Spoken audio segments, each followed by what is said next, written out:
स्पष्टीकरण द्या. बाहेर राजकीय नेते कोण काय म्हणते आम्हाला घेतलं नाही. पण मी काय म्हणतोय एवढं करण्यापेक्षा या की म्हणून 2 मिनिटं चर्चा करा. कशाला काय आम्ही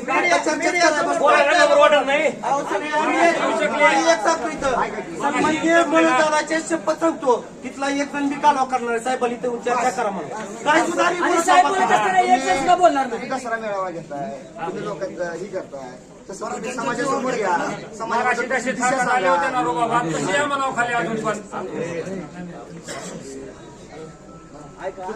बोलता येत आहे.